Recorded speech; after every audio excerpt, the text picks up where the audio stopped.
You're listening to M.A.Y.A. My ambition, your ambition. You will hear me say, if it doesn't challenge you, it doesn't change you, and that's not my coined phrase, but I love it because it's true. The minute something challenges you, you have to ask yourself, what do you do with it? Be sure to check out this and other episodes at M.A.Y.A.A.K.I.com.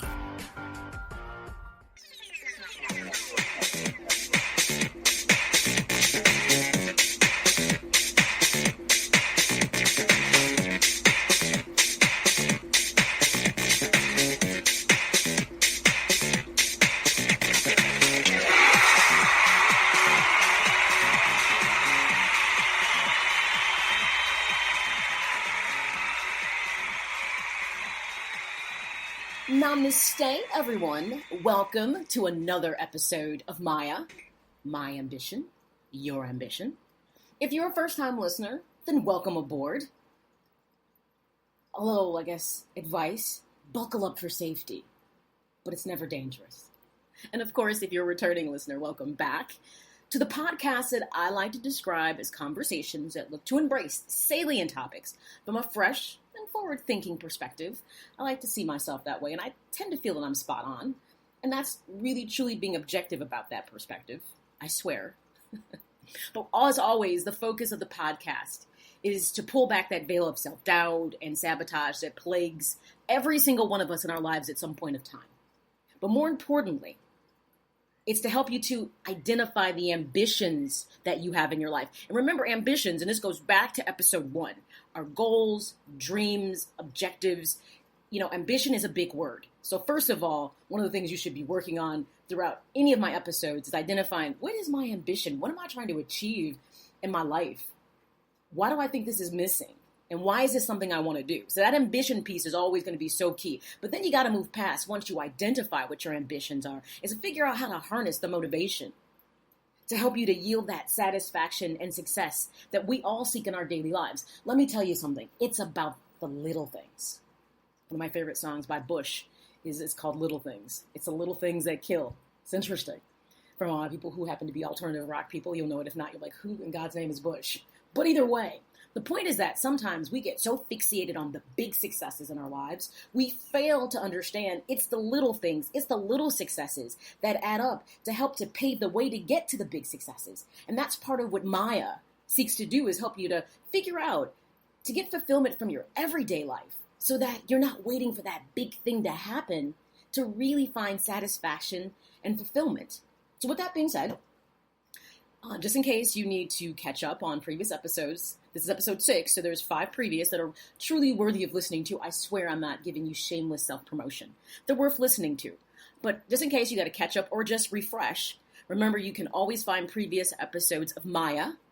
in iTunes, Google Play, and our Heart podcast platforms. But I always say the easy thing to do is you can always listen via my website, M.A.Y.A.A.K.I.com. So that's ways you can go listen to previous episodes. If you, like I said, I kind of need to dust off the rust because we've had some time in between, or if you're new, just to catch up on all the previous episodes. And remember, I try to keep these things short. So for my people that are, returning listeners, they're usually these podcasts, these episodes usually run about 35, 40 minutes. So it's not like you're going to be sitting with me for hours. In fact, you could probably carve out a good hour and a half, 2 hours, and hear all my current episodes right now and be caught up. And I swear, once again, a little shameless self-promotion, I feel that it'll help you to kind of get on track with where we are. So, as always, before I start the podcast episode, this is 6, get comfortable, which means find that place where it's quiet so, you won't be disturbed for roughly about 35 minutes. So whether it's the couch, your favorite chair, or now that it's summertime, maybe it's the patio. And, grab your beverage of choice, coffee, tea, water, a glass of beer or wine because it's 5 p.m. someplace. And then let's get started with episode 6. So before we get into episode 6, though, let's recap episode 5, which was titled The Window to the World of You. And episode 5 focused on building on really episode 4. We're focusing on that personal relationship realm because it's the foundation. The relationship you have with you is the foundation to every other relationship that you have in your life. And part of what we were talking about in this journey of self-discovery and self-evaluation is learning how to be objective. It's a word I never want you to ever put to the back burner. Because when you're subjective about everything, it means, I see the world from my view. It's about how I see how things work. When you're objective, it means you can step out of that silo of self and begin to look at things, as I would like to say, from the three sides of the coin. And someone's like, what? Because, coins are three-dimensional. There's a top to bottom, and then there's that part that goes around. And when you're objective, you're really like saying to yourself, okay, this is how I feel, but is this actually really warranted? Is it spot on? And can I see the other person's point of view, or can I understand why I'm in this situation? Objectivity is real hard. It's really hard. And when you're able to achieve the ability to be objective in your self-evaluation, the discovery process is entirely different when you keep operating from a subjective standpoint. So just remember that. So episode 5, actually, we start talking about using outside feedback to help you to gain that objectivity that maybe you don't have. Now, remember, I said what we're not going to worry about is that idea of, I don't care what people think about me. Well, of course you do. And even if you don't want to, you're going to have to. Because maybe you don't care about what everyone thinks about you, but you definitely care about what someone thinks about you, whether it's your significant other, maybe it's your friends, your boss. There are people that you do care what they think about you, because what they think about you, how they feel about you, directly impacts some form of an outcome in your life, because we don't live on an island. So just know one of the first steps of being objective is accepting the fact that you're going to have to deal with the fact that other people do impact how your life unfolds. So I gave you this tool called Johari Window.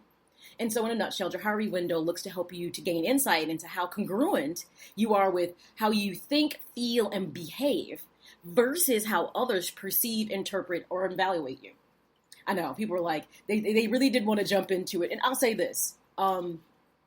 If you didn't take the test and you put it on the back burner, and the test is available at M.A.Y.A, you go to the podcast resource section, go to episode 5, and boom, there's a recap video of what Johari's Window is in a little bit more detail, and then there was a test you could take. And what the test was is that you picked out a series of descriptors, words. I can't remember how many it was because I took the test so many years ago. It might be up to maybe 6. I don't think it's too many because it forces you to really pick the words you feel that truly describe you. So let's say it's 6 to 10 words. And then you pick 3 to 4 people, could be more, and you send them the link and ask them to pick the words they feel describes you. Now, it's anonymous, so then you get the results sent back to you. And the whole point of it is, how congruent did it match up? There should be some words, if you're really being true to who you believe you are, then certain words should be present, and other words may be new to you. And the part about Johari's Window, go back to episode 5, because I'm not going to rehash it all, it's about gaining insight into self in 4 domains, hence like panes of a window. It's things that are known about you that both you and other people would agree upon. Like, for instance, I'm a cat person. People know that about me, and of course I know that about me. And then there might be dimensions of self that only you know about you that people don't know about you. And then there's those areas where people know things about you that you don't know about you. That's the part that throws people off their square. Like, how in God's name can somebody possibly know something about me that I don't know about myself? Well, this is where this whole self-discovery piece comes in. And then there's that final domain where there's something about you that you don't know and other people don't know. And again, that baffles people as well. But that often happens because a situation arises and something perhaps comes out in your personality or behavior that has never presented itself, good or bad, by the way. Because Johari Window isn't about good or bad. It's purely about perceptions that others have of you and how you believe that you are, and do they match up? Is it congruent? Great self-evaluation tool. So if you had put it on the back burner because it was the holiday weekend, that's totally fair. No one's trying to do a mental and emotional heavenly lifting during the holiday. But now we've gotten back to, our life as it's going to be day to day. Let's get back to our work, and check out the test for Johari Window. Remember, go to M.A.Y.A, podcast research section, and voila, you can take the test. It doesn't take long. Choosing the people to send it to might be the complicated part. But there will be a companion podcast that supports that called M.A.Y.A Reflection Episode 5. So you can check that out, and it kind of shares with you kind of how to kind of work through it and decide who to select and things like that to send the link to. All right, so let's get into Episode 6, which builds upon 4 and 5. How do you talk the talk? Besides walk the walk, but this is about talk the talk piece. Meaning, we're going to talk about your communication style. Think on this before we jump into how you communicate. Let's define very loosely, what is communication?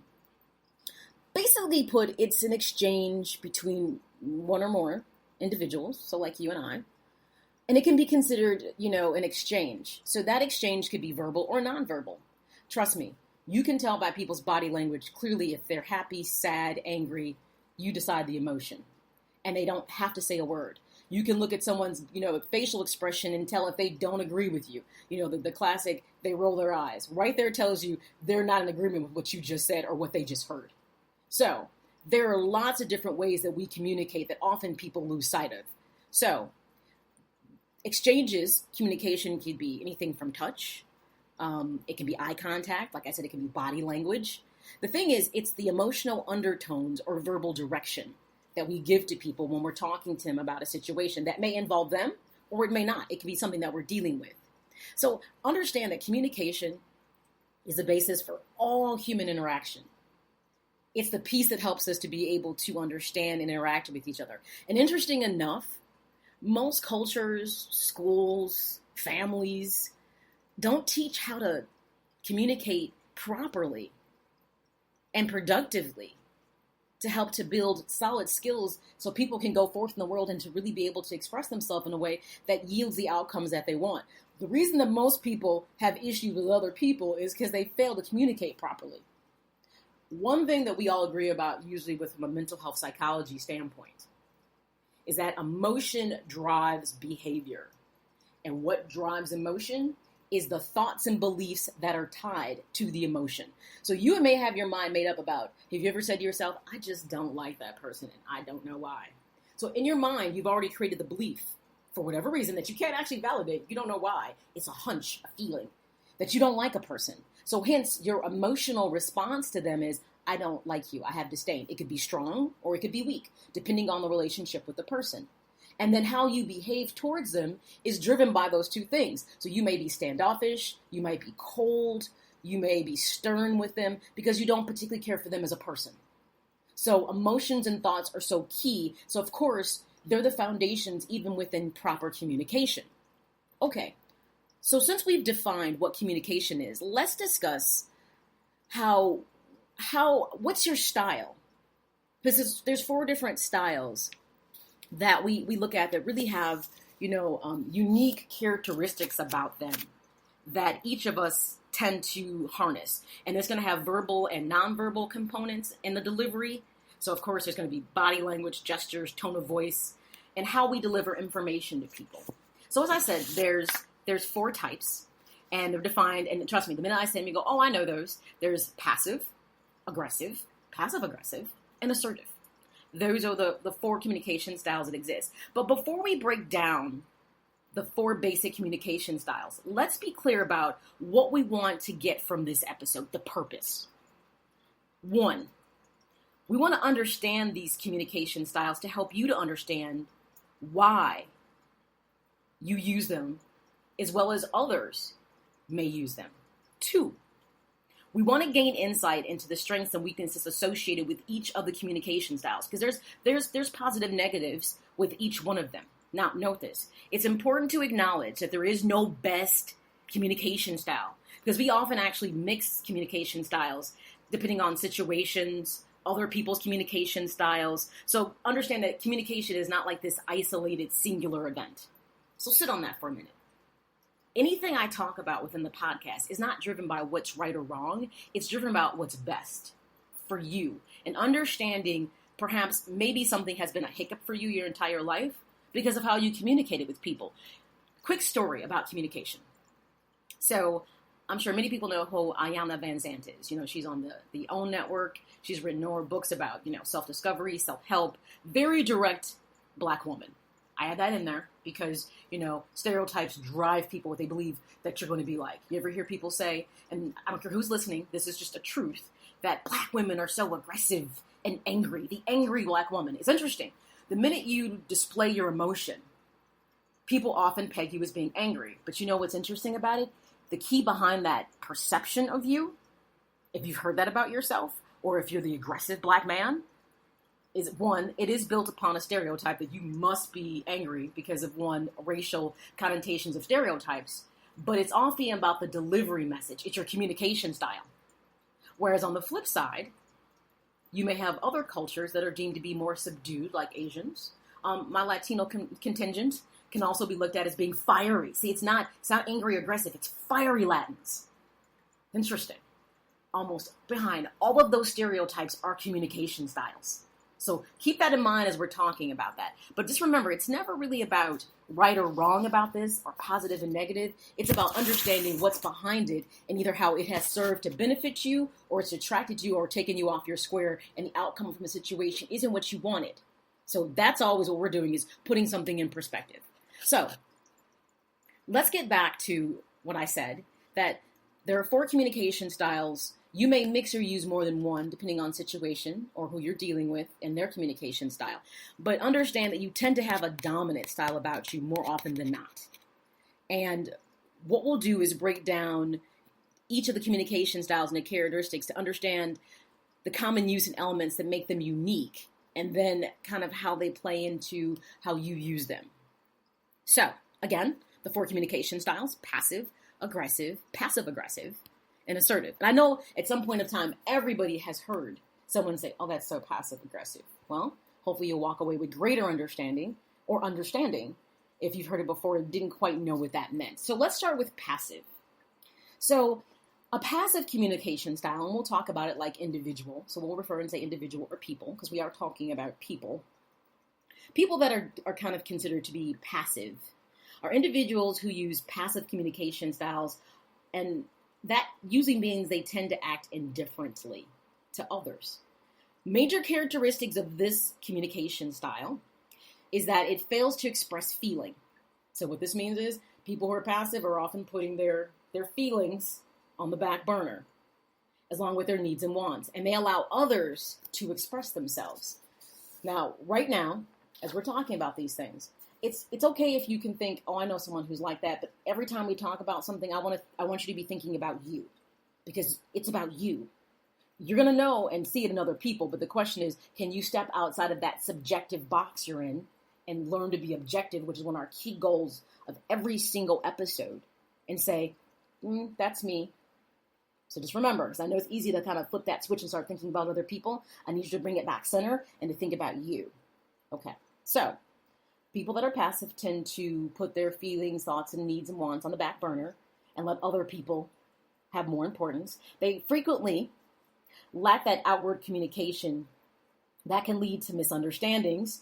Often that can result in anger buildup or even resentment for them because they never express themselves. So it can be considered to be a good communication style during difference of opinion or conflict. See, like I said, there can be positives to every communication style. However, generally speaking, most people, and research has kind of yielded that it's often not good. So what that means is if a person who is passive happens to be in a situation with someone who's aggressive, they step back, and opposed to letting the argument just boil over, they kind of step back and say, I'm going to let you do you. I don't agree with this. And like I said, it can result to anger or resentment, but they don't engage the other person. Hence, it means they can walk away because they're not confrontational. So just know that the passive people are not confrontational. Other characteristics that you can note about a person that's passive, kind of like that physical, if you're looking for those body language and things like that, the nonverbal cues, is often they'll lack eye contact. They'll be poor body posture. So like kind of slumping over, shoulders are down. The biggest thing about people that are passive communicators is they literally cannot say no to other people. And they often act in a way that people never understand my feelings. Well, I'm going to tell you why that's such a detriment to people who are passive. People don't understand your feelings because you don't bother to tell them what you feel or what you think, because you're so busy trying to avoid confrontation that people can't read into it. I'll give you a prime example. I have a friend who is a classic passive person, and we just talked about it. And I flat out told her, not as being a therapist, as being her friend. She has a situation where she's had a childhood friend and they've been close for more than 30 years. And literally, this person's a very nice person. But on the other side, I would say she's kind of more of the passive-aggressive type person in situations depending. But with her particular mutual friend, I would say she's very aggressive. She's very matter-of-fact. The person may start to state their opinion about something. She shuts it down, makes them feel wrong. And as my friend said, she makes me feel like she's always right, and that because, this is interesting, because she went to the University of Chicago, which is known to be a very, very, a school that if you go there, you must be very intelligent and smart, that leads that because my friend did not go to college, she just finished high school, she makes her feel inferior. We're going to talk about those aggressive people. And I looked at her and I said, did you tell her how you feel? And she said, no. I said, why? And here's the sad part. The friend actually realized that she had been inappropriate and apologized to her and said, I feel like I was very bitter and aggressive with you the other day. I'm sorry for that. And I looked at my friend and I said, when she said that to you, a door and an opportunity opened up for you to share how you felt. Did you say anything? And she said no. And then she went into, the fact that she apologized, that was good. At least she realized. I said, but what she doesn't realize is how she makes you feel. I said, but the reason you didn't say anything is because, one, you absolutely hate confrontation, and two, you're afraid that it might jeopardize your friendship with her if you tell her how you feel. I said, what kind of friendship is that? And then she went dark on me for a while. Mind you, this is a friend-to-friend conversation. It's not a therapist conversation, but I get tired of it because you know what? I'm the person that she runs to and complains about it. And I decided I was going to start to pump the brakes and be like, hey, look, stop. And I always preface it, I'm not talking to you about this because it's the therapist or counselor in me. I'm telling you this is a friend, which is probably underlying a therapist in me. But anyways, so that's an example of someone who's passive and how that affects them. And, you'll hear a person who is passive say things like, it really doesn't impact me much. It's okay. I can manage. Just accepting the emotional and mental burden that builds up and they get overwhelmed. And by the way, that person I was talking about, after the encounter she was having with a friend, started having really bad anxiety. And then who does she call to talk about it? She's like, I woke up out of my sleep and I was feeling so anxious. So it was having an impact on her, though she was trying to behave that it wasn't. Okay, let's move on to that aggressive communication style. So it's often apparent when someone communicates in an aggressive manner. You hear it, you see it, and oh, do you feel it.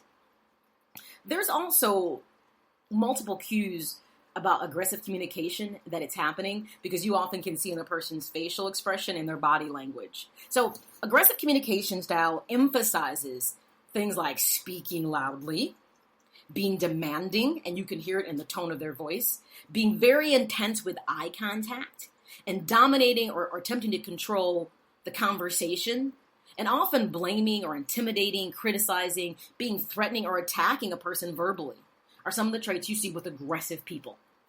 Now, I'm going to tell you something. Most people are never going to want to own that they have an aggressive communication style. Remember what I said.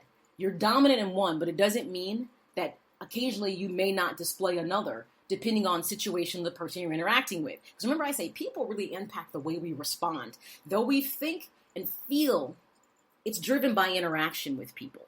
So, I'm pretty sure most people will say, well, I know a person who's so aggressive. The question is, have you ever been aggressive? And I would say if you have, think about the situation, what was going on, and why did it elicit that type of communication style from you? So aggressive communication, it often, issues commands. People will often ask questions rudely. And the key thing is they fail to listen to what the other person is saying. So they talk, and a person says something, and it's like Charlie Brown. Hopefully you know what I mean when I say Charlie Brown. If not, just Google it. Adults talking to Charlie Brown, and boom, you'll hear the wonk, wonk, wonk, wonk, wonk. So that's a key thing, though. They're not listening to actually hear what you're saying. They're only hearing you so that when you stop talking, they can respond because they already figured out what they want to say next. So that's that aggressive communication style. But what's interesting is I told you there's a flip side to everything because people that often have aggressive communication styles often are leaders and can command respect from others around them because they often, in some cases, depending on overall characteristics a person has, aggression can be looked at as passion. See, there's a fine line with this, that some people's aggressiveness can be fiery and passionate. So some people's, it's about delivery. I was telling you a story about Ayanna Van Zandt, and then I realized I stopped telling you the story for whatever reason. Because sometimes I get so excited that I just kind of digress. That's the thing about these podcasts. It's really me having a conversation with you. And I love the fact that, I just got off track. I didn't tell you the story about Ayanna Van Zandt. This is a good example. because now she has an aggressive style that's looked at two different ways. She told a story in one of her books. I can't remember which one it was. It's one of her earlier books that she wrote. And she had said that she had a confrontation with a coworker at work who happened to be a white female about whatever. When she walked away to go to lunch, the person was at their desk. When she came back from lunch, her boss approaches her and says, "What did you do to so-and-so?" I could be funny and say Karen, but I won't, because that would be wrong and petty. And she's like, "What are you talking about?" Ayanna is like, "What are you talking about?" And she's like, "I came back and Karen was in the closet, in the supply closet, having an anxiety attack." And she's like, and she said that you and her got into an argument, and she felt very threatened by you, not safe. And Ilana was like, "What are you talking about? When I left, Karen was sitting at her desk." Interesting enough, long short of the story, is that it was because Ayanna has a very intense style and personality. It also plays into that angry black woman thing, that she just is right to the point and didn't mince any words with Karen. And then Karen behaved differently. But her boss was almost willing to believe that Ayanna had really been aggressive and had really been kind of threatening to Karen. And Ayanna said that's when she stepped back and started kind of looking at her personality and character. Like, you know something? I know I didn't do that, but why was it interpreted that way? See, here comes that objectivity, that self-evaluation and discovery that steps out of that subjective silo we like to stay in and say, why was it seen that way? And she began to understand her communication style, which then goes on to her becoming this self-help guru that she's turned into and life coach, about understanding that you can be assertive, you can be aggressive, and it can be looked at as being passionate, assertive, or it can be looked at as being negative and, aggressive and threatening. So remember, this aggressive style, depending on your overall personality type, can be interpreted different ways. Sometimes we see those fiery speakers and we're like, man, yes, you get pumped up. But outside of that, that wasn't a person speaking to thousands of people. We might look at that person and be like, whoa, that fellow over there, he's aggressive. Whoo, goodness. So remember, perception is everything in this. This is why you should do Johari's window. I'm going to keep pushing that. Let's move on to the third type, passive-aggressive. So passive-aggressive communication style users, they appear passive on the surface, but within that person often may feel powerless or stuck. So there's a buildup of resentment that leads to seething or acting out in subtle or indirect or secret ways. So most passive-aggressive communicators will do things like kind of talk under their breath, mutter to themselves when they're confronted with an issue or a person, because they have a difficulty acknowledging their anger. So they may use facial expressions that this is key, that do not correlate with how they feel, and even deny there's a problem. So for instance, they may feel offended by someone in an exchange, and they may say, "Oh no, I'm cool, I'm fine, no worries." And that's the face they put on. But inside they're seething, they're really angry. But the outside looks like they're not offended at all. So hence the person they're interacting with may or may not care, depending on their communication style, doesn't know maybe they offended them or there's some kind of disconnect with the person that they're talking to.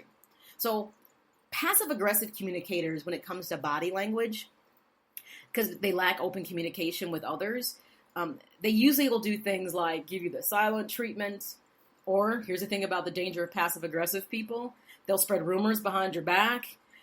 They'll sabotage other people's efforts behind the curtain behind closed doors, because that's where they feel like they can move and do things without the confrontation. Because just like passive-aggressive people don't like the confrontation, so they'll step back and let it happen, but all the while they're planning on a way to get back at you. So this is why passive-aggressive people often come across as being cooperative, but silently they're totally the opposite of what you think. Now, what's interesting about passive-aggressive, you're like, what could possibly be a positive about this particular communication style? They are aware of their needs, but they struggle with finding the voice to say them. So I can't tell you that there's really necessarily a good thing about passive-aggressive people, except for the fact of things won't get out of hand from a verbal confrontation standpoint, because they'll pull away. So that can be a good thing for the person who might be aggressive, for things not to go too far, or things not to spill over where it gets aggressive. And that can be a key thing if we got to find a positive. Examples of things you might hear passive-aggressive communicators say is, that's fine with me, But don't be surprised if someone else gets mad. See, they're telling you, I'm okay with it, but I'm really not. But somebody else might have an issue with it.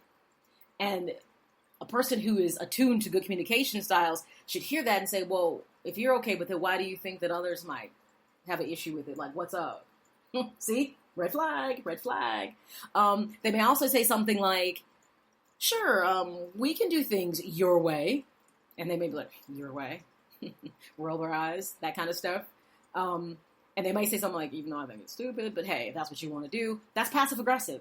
And the thing is, right now, people are saying, I've encountered this in so many times and didn't realize what I was encountering and didn't know how to kind of understand the feedback you were getting from someone's communication styles. So I'll be honest, passive aggressive people are probably one of the least desired 4 types of communication, and you need to avoid it as much as possible. You need to avoid being that person, and when you identify it, you need to figure out why is this person being passive aggressive and try to be the better communicator and address the real issue at hand.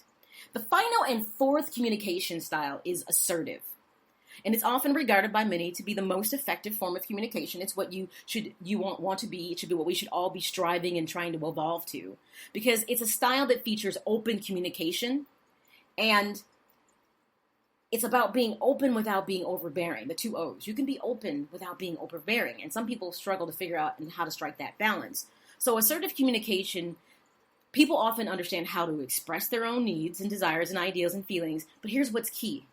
While also considering the needs and desires and wants of others. It means they're able to strike that balance. So assertive communicators, they aim for both sides to have like a win-win situation if possible. You know, one rights is right for somebody else, even though we got to maybe find some place to meet in the middle. So they're always trying to strike a balance. And that doesn't mean that they're trying to bend over backwards or, you know, be a brown noser. It means like, I understand that it's important that we both walk away with something here. And it can't all be about me. So where's the balance in this? And they learn how to communicate that. Obviously, the key thing about assertive people is that that there's a congruency with the thoughts and beliefs, the emotion that it elicits, and how they're able to display or that behavior they show outside. So they're congruent across the board. That takes a lot of work because even the best of us are not always assertive in our communication style. Because remember, situation and people often can elicit different responses from you. How you might respond to your boss may be entirely different than how you respond to your kids, your significant other, siblings, friends, whatever. Because those are all different types of relationship. And those are realms we're going to get into in other episodes. This is why understanding you right now is so important, because then we can like say, now understand when we talked about communication style, why is there a communication barrier between you and your significant other or your children? Let's talk about how we share our messages with each other. So this is what, once again, another important episode. So things that you can hear an assertive communicator say are things like this. We are equally entitled to express ourselves respectfully to one another. I know I've said that, so I feel proud that I do have some assertive communication skills. I realize I have choices in my life and I consider my options. I respect others' rights. I respect what you're saying. I always tell people that when you lead into a difficult conversation, setting the table is one of the most important things you can do. One, by letting the person know you're about to have a conversation with, that I'm about to say something to you that you might not like. But more importantly, I need to have a conversation with you. And it's something that, for me, is really important. Is this the right time for you? Because I don't want to have this right now if this is not the right time for you. Because I got to say some things that might be difficult. Because it's difficult for me to have to say. So I need to make sure that this is the right time. I'm not catching you that, you know, that you've got other things on your mind. It's interesting. Understand, becoming an assertive communicator, the key thing is getting your message across to people. Not just saying what you want to say, but making sure that a person actually understands what you're saying. This is where we often fall short. Well, I said what I wanted to say. Well, the question is, did the person actually understand? And at the core of what you were trying to express, did they get it? Or did you allow them to read between the lines? As far as you're concerned, you just got it off. And that's what we're all so guilty of, especially when things are heated or conflicted, or people just bring that emotion out in you, and you finally find the courage to address how you feel. But the key thing is, do they really understand how you feel? See, this is where the art of communication is more than just the words that you say. My grandma used to always say, may she rest in peace. It's not what you say. It's how you say it. And I tell people that all the time. When you come across aggressive, when you come across like you're being demanding, instantly people are backing away from you. And they're often not hearing what you're saying. You want people to listen to you, not just hear you. Distinctive difference. Listening means I'm attuned, I'm dialed in, and I'm processing what you're saying. Hearing is your mouth is moving, but I'm not really trying to process anything you're saying. In fact, I'm probably waiting for you to stop, or I might cut you off because I'm not liking what I'm hearing, and I'm just ready to verbally jostle with you, so to speak. So here's a question. How can you develop that assertive communication style? Because really, that's where we want to move to. Well, here's what's key. Write this down. I didn't tell you to grab pencil and paper, but this is worthy. Take ownership of your own actions. I know. Accountability is always something that's going to be the cross-section in most conversations that we have. Stop looking for the wrong in others and the right in yourself, and figure out, what am I in control of when it comes to me? And am I taking full ownership of what I can be accountable for? Other good communicators, and this can be intense, is maintaining eye contact. You know when you feel uncomfortable, you start looking away? To be able to look someone in the eyes and to convey, I know you're not going to like what I have to say, but I really have to say this to you. Understand that facial expression and the look in your eyes when you're sincere is often soft. When you're angry, you can tell. But being able to maintain eye contact with people say a lot about you. Also, when you're trying to be assertive, avoiding blame, because when you start blaming people, they instantly shut down. Like, oh, here we go. So now everything is my fault. I don't hear you taking responsibility for anything. I didn't do this. So the key thing is what I just said a couple seconds ago. And I'm going to say it, let it sit there, and let it totally rain down on you. Is that it's about taking responsibility for what you are accountable for in a situation. And it's not looking to say, you should have, you didn't. Even if you feel that's the case, it's how you communicate that to them that's either going to make them be open and receptive or shut you down. Remember, it's not what you say, it's how you say it. Let that rain down on you.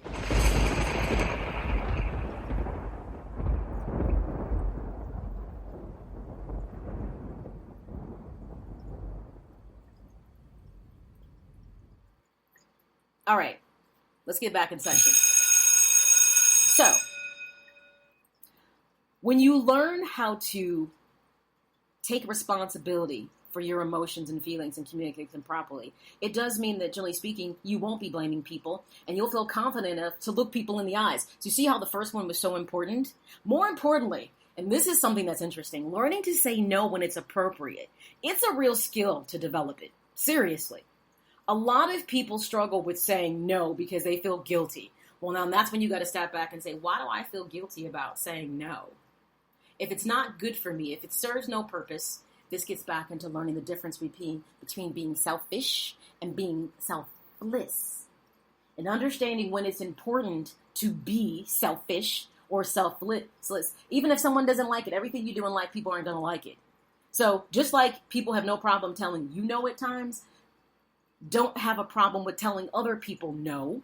But the key thing, it's how you say no. And I think it's important when you say no to someone, being clear about why you are saying no or denying something that they're asking you for. So they understand that you're not just trying to be difficult, but there's a reason behind why you're saying no. And they might say, okay, I see your point. I still don't like it, but I see your point why you're saying no. Be clear when you're saying no, but here's why I'm saying no. Matter of fact, just put it out there right from the onset of the conversation. I know you asked me this. I'm going to have to say no at this time, or it's a hard and fast no. Let me explain why. Because of this, this, and this. And if they don't respect it, it's okay. Because you're not living to appease people continually in your life. Remember, it's that self-doubt and self-sabotage that always floods in on us because we're always hanging on the approval of someone else often when we don't need their approval to move forward with many things in our lives. So being able to, here's another point that's important to become an assertive communicator, is being able to voice your needs and desires confidently without being ashamed is not something that you should struggle with. It's not like you're being unreasonable if this is something that legitimately is important to you, but if you can't express why it's important to you, you'll be missed in translation very often. These are key things that you need to do to be able to become an assertive communicator in personal relationships, in private, professional, and pervasive. So now that we learned the basic 4 communication styles, it's very important that you pay attention and practice and analyze how you're communicating. And do you think you're being congruent with how you think and feel?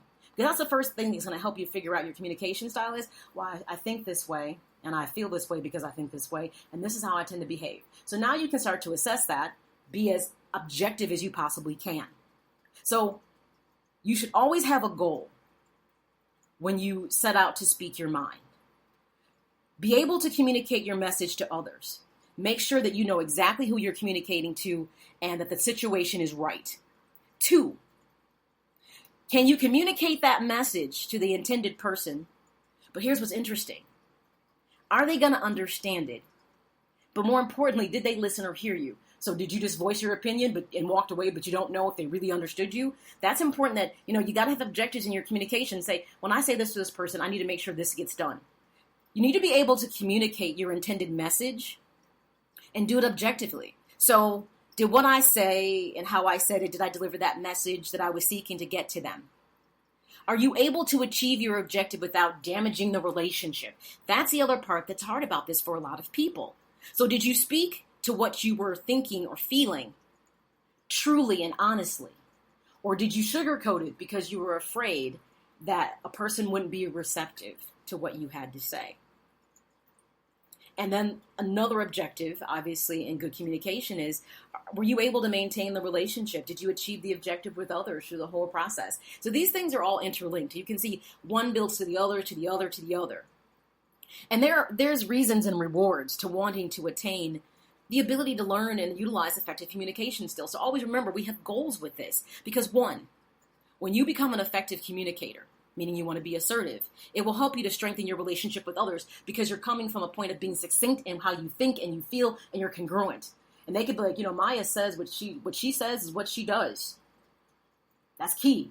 If you say one thing and do something else, people tend to notice that. But when you become an effective communicator, it means you've taken the time to think about what it is that you want and need, how that makes you feel, and behave accordingly, hence communicate properly.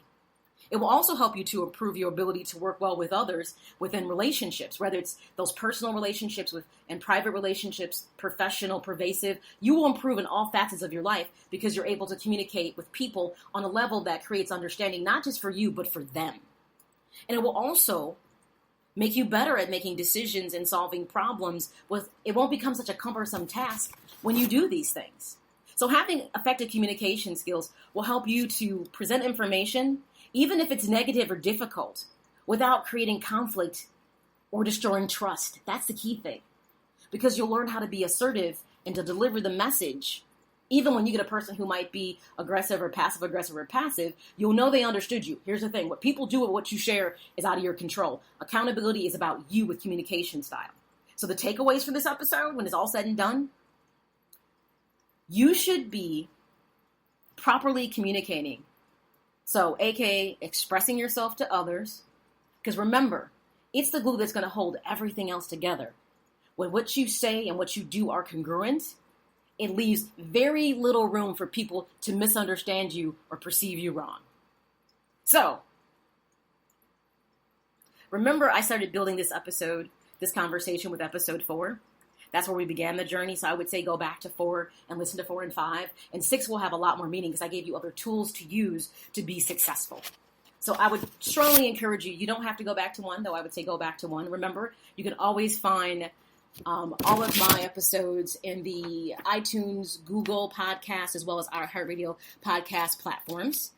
And if not, if you just want to make it simple, you can just go to M.A.Y.A and listen that way. So everybody, that's it for me. So until next time, remember, your present becomes your past and your future is no more. So make the most of every day, everyone.